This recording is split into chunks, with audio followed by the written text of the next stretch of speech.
ආයුබෝවන් ආදරණීය දුවේ පුතේ අපි මේ එකතු වෙලා ඉන්නේ ගණිතය එක්ක මිනිත්තු 5ක් වීඩියෝ මාලාව යටතේ දෙවෙනි වීඩියෝ එකත් එක්ක අපි කලින් වීඩියෝ එකේ කරා සරල සමීකරණයක් කොහොමද ඉක්මනින් විසඳන්නේ කියන එක. අපි මේ වීඩියෝ එකේ කතා කරන්න බලාපොරොත්තු වෙන්නේ ද්විපද ප්‍රකාශන දෙකක ගුණිතය ඉක්මනින් ලබා ගන්න කොහොමද කියන එක කතා කරන්නේ. ඒකදී අපි සුළු කිරීමක් කරන්නේ නැහැ, එකවර ලබා ගැනීමක් තමයි කරන්නේ. අපි බලමු මේක කොහොමද කරන්න කියලා. මම ගණන් තුනක් කතා කරන්න බලාපොරොත්තු වෙනවා ආකාර තුනක. මේ ගණන් තුන ඉක්මනින්ම විසඳන්නේ කොහොමද කියලා. අපි බලමු මුලින්ම මෙන්න මේ පළවෙනි ගාන. මේකදී ඔයාලා මතක තියාගන්න මේ දෙක සුළු කරාම මේ දෙක ගුණ කරාම මෙන්න මෙතනට එනවා පද තුනක්. පද තුනක් එනවා. ඒ පද තුන එන්නේ පළවෙනි පදයේ x වර්ගයේ පදයක්, දෙවෙනි පදේ එනවා x සහිත පදයක්, තුන්වෙනි පදේ එනවා නියත පදයක්. එතකොට ඔයා මතක තියාගන්න මෙතනට එනවා පද තුනක්. ඒ පද තුනෙන් පළවෙනි පදේ එන්නේ x වර්ගයේ පදයක්, දෙවෙනි පදේ එන්නේ x සහිත පදයක්, තුන්වෙනි පද නියත පදයක්. එතකොට පළවෙනි පදය ගන්න අපි කරන්නේ මෙන්න මේ දෙක ගුණ කිරීමක්. පළවෙනි පදය ගන්න අපි කරන්නේ මේ දෙක ගුණ කිරීමක් සිදු කරනවා. එතකොට x ගුණ කිරීම x කියන්නේ පළවෙනි එකේ එනවා x වර්ගයක්.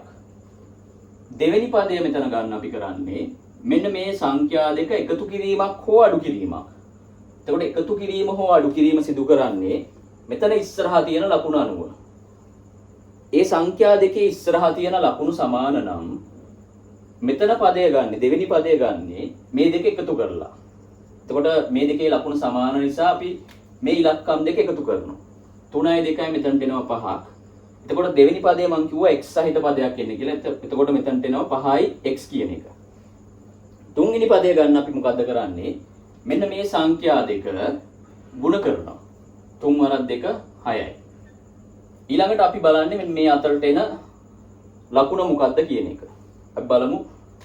මෙන්න මේ දෙක ගුණ කරද්දී මේකේ ඉස්සරහා තියෙන ලකුණු දෙක සමාන නම් මෙතනට එන්නේ එකතු කිරීමේ ලකුණක්. මේ දෙකේ ඉස්සරහා තියෙන ලකුණු සමාන නිසා එකතු කිරීමක් එනවා.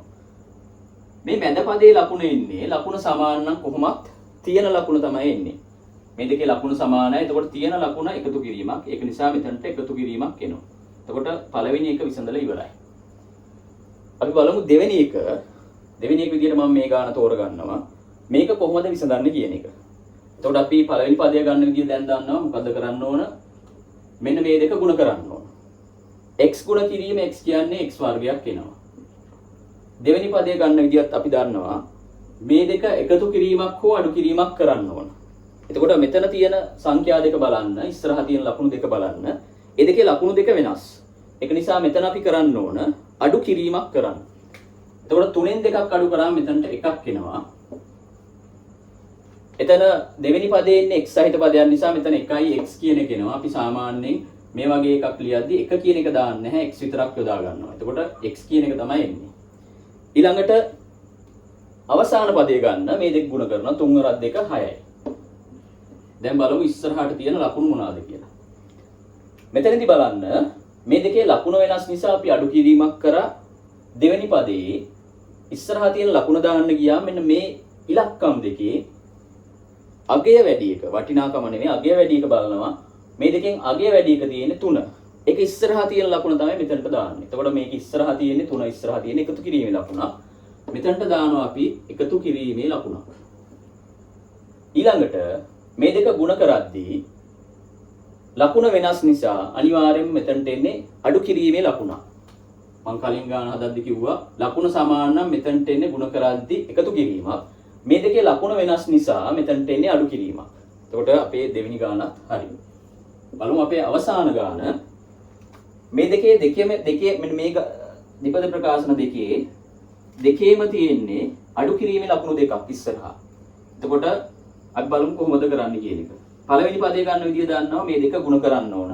x ගුණ කිරීම x කියන්නේ x ගේ දෙවෙනි බලයක් එනවා. දෙවෙනි පදේ ගන්න මේ දෙක එකතු කිරීමක් හෝ අඩු කිරීමක් කරන්න ඕන.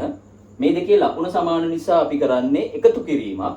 එතකොට 3යි 2යි එකතු වුණාම අපිට 5ක් එනවා. මෙතන එනවා 5යි x කියන එක. තුන්වෙනි පදේ ගන්න මේ දෙක ගුණ කරන්න ඕන. 3 වරක් 2 එනවා කීයද පුතේ? 6ක් එනවා. ඊළඟට අපි බලමු මේ ඉස්සරහට එන ලකුණු මොනවද කියන එක. මෙන්න මේ දෙකේ ලකුණ සමාන නම් අපි එකතු කිරීමක් කරා. එතකොට ලකුණ සමාන නම් අපි තියෙන ලකුණ තමයි දාන්නේ. එතකොට මේ දෙකේ ලකුණ සමානයි තියෙන ලකුණ අඩු කිරීමක්. එතකොට අඩු කිරීමක් දාන්න.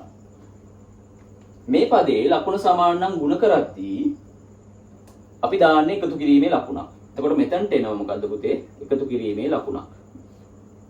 එතකොට මේ ගණන් තුන පහසුවෙන් විසඳන විදියක් අපි කතා කරේ අද දෙවෙනි වීඩියෝ එක යටතේ. ඔයාලට මේ වීඩියෝ එක බලා ගන්න පුළුවන් අපේ YouTube channel එකේ දැනුම ලෝකය GK and IQ World කියන YouTube channel එකෙන් සහ අපේ Facebook පිටුව කසුන් ඉන්ද්‍රප්‍රභාත් කියන Facebook පිටුවෙන් මේ වීඩියෝ බලා ගන්න පුළුවන්.